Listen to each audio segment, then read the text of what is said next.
Hello, welcome to Stories in Time. My name is Eloise Schottler. I'm a storyteller. I've brought you a really old story today. Sometimes it's surprising what you learn, find out about in an old story. This one is called The Old Woman and the North Wind. The old woman lived in a house by herself, taking care of herself, quite a distance from the village. But she was independent, and so she didn't expect anybody to need to be near her. One day she was sitting down at the table, and she was tasting good bread. In her mind, she was tasting good bread, and she was hungry. So she stood up and walked over to the cabinet, opened it. There was no bread. The bread was gone. The bread she was thinking about and tasting was not there in the cabinet. Well, I'll just have to make some more. I can start a fire.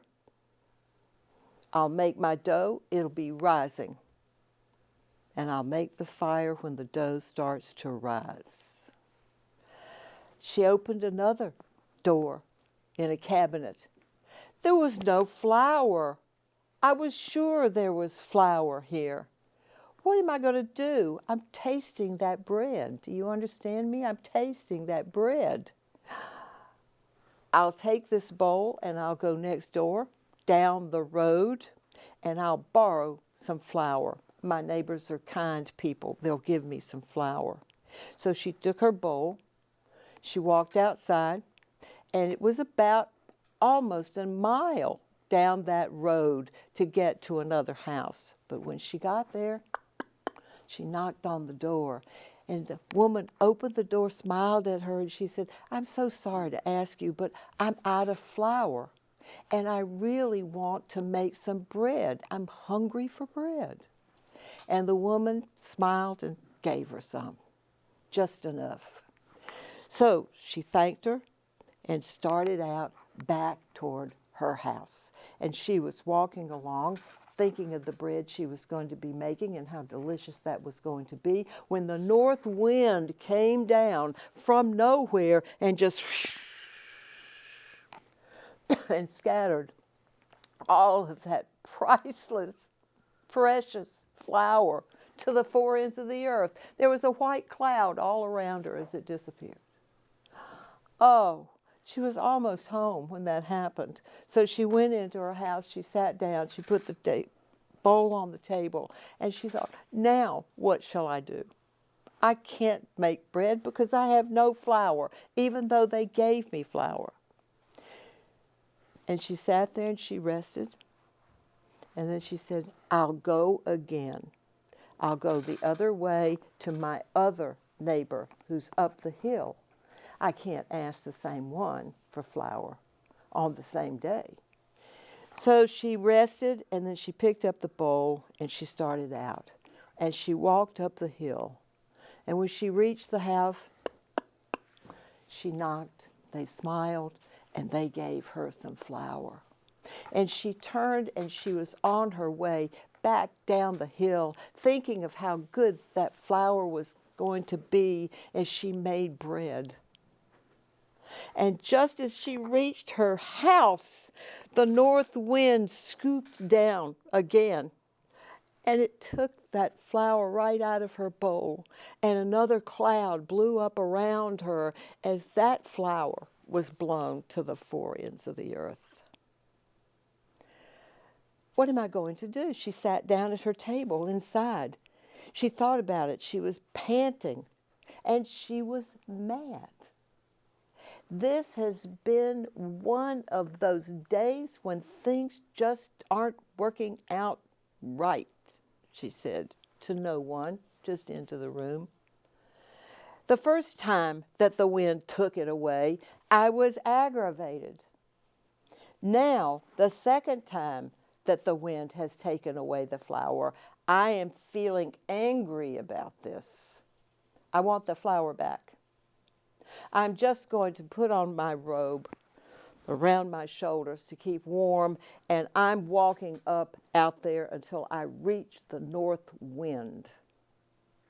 and tell him I want my flower back. It was a long walk, a very long walk. It wasn't too cold, but it was a little cold. And finally, she reached to the top of the hill. And she called out, "North wind, north wind." And the wind said, "What is it, old woman? What did you come here for? What do you want from me?" "I want my flower back." "What flower?" "I had borrowed 2 bowlfuls of flour, and both times you came in out of nowhere, reached down and scattered that flour to the 4 ends of the earth. And now I don't have any flour to make my bread. I want you to give me back my flour." "Well, I'm sorry. I'm really sorry that happened to you," said the north wind. "I can't give you back your flour. It's gone. But I can do something for you." And he dropped a tablecloth at her feet. "What are you giving me a tablecloth for? I just told you the flour is gone. I wanted to make bread because I have no food in the house. And you give me a tablecloth." "It's not an ordinary tablecloth. It's a magic tablecloth. And this is what you must do. Pick it up, carry it carefully, folded like it is, under your arm. And when you're hungry, put it down on a table or a bed or a flat surface and say, 'Unfold yourself, unfold yourself,' and see what happens. You will be surprised. And if you need to fold it, just say, 'Fold up now.' And you'll be surprised at what you see." And then the north wind blew off to wherever else he was going. When she picked up the tablecloth, she tucked it under her arm, and she started walking down the hill to go home. And she passed by a place where it was an inn, and they took people in to sleep there. She had a few coins in her pocket, and she went in and she bargained for a small room upstairs. The owner took her upstairs, opened the door. It was a small room. It was a nice enough room, and she went in, and he gave her a key, and when he left, she closed the door and locked it. We'll see about you," she said to the tablecloth, and she put it down on the bed, very carefully folded as it was, and she said, "Unfold yourself." And the tablecloth began to unfold on the bed. But it wasn't just the tablecloth. It was covered with wonderful, steaming, hot, delicious-looking, smelling food for her to eat right then. And she sat down on the side of the bed and had a fine meal.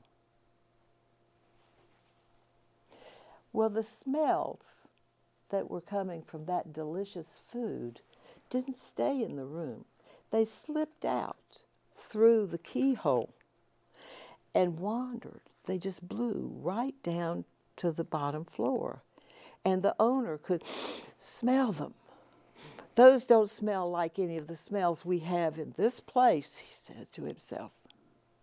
"I'll have to look into this." So he walked up the steps, and when he got to her room, he knelt down on the floor and he looked in the keyhole and he saw her sitting there on the bed. And just then, looking at that tablecloth, she leaned over and said, "Fold up now." And the food vanished and the cloth neatly folded itself into a small bundle. She lay down on the bed and she went to sleep, tired from all the walking and all the worrying of the day. Well, and arguing with the north wind, too.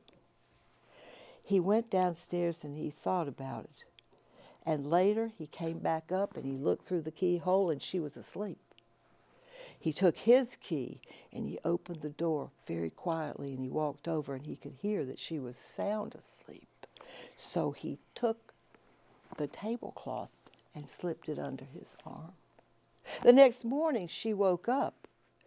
She felt like she'd had something to eat, but she couldn't find the tablecloth. She looked under the bed. She looked everywhere in the room, and it was gone. And she was getting very upset. That was been the food for the rest of her life, and it was gone. She came downstairs, and she looked around, and there was no one there, and she didn't see the tablecloth. What was she going to do? She took a deep breath and went outside to the road, and she went back up to the north wind again. It took some time, but she got there, and she called out for him.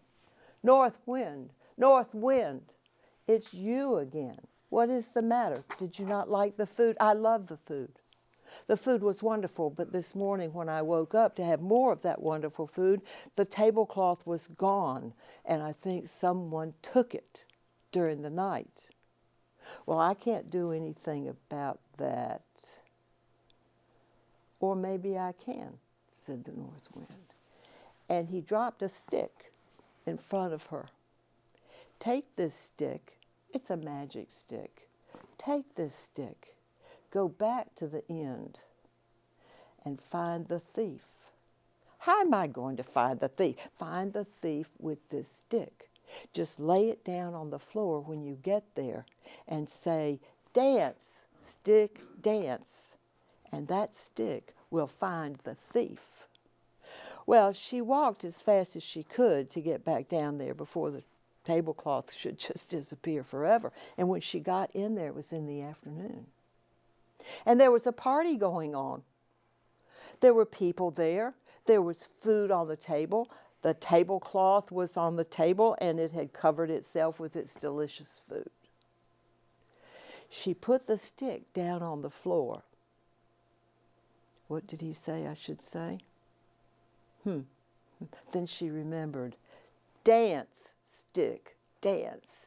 And the stick stood up, straight up, and it sort of hopped, hop, hop, hop across the room. Hop, hop this way, hop, hop that way, until it came to the owner. And then it hopped up onto his feet, and it jumped up and down, hop, hop, hop, hop on his feet. And he was screaming, this hurts, what is the matter with this? This hurts, and it will keep on hurting until you give me back my tablecloth.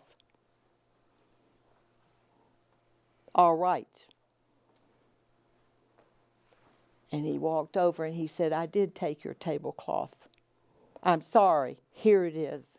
And she walked over to the table and she looked at the cloth and she said, fold now, fold. And the food disappeared and the tablecloth folded up into the nice package. She picked it up. She picked up the stick. The tablecloth under her arm, the stick in her hand. She went out to the road. And she dropped the stick down, and she said, dance, stick, dance, all the way home to the north wind. And the stick began to jump all the way down the road. She turned, going the other way, a slight smile on her face. She knew that under her arm, she had the tablecloth and its magic, and that she would have food to eat for the rest of her life. All because she went back and stood up to herself and for herself, and the north wind helped her out. Thank you very much. I hope you'll come back. We'll have another story next week.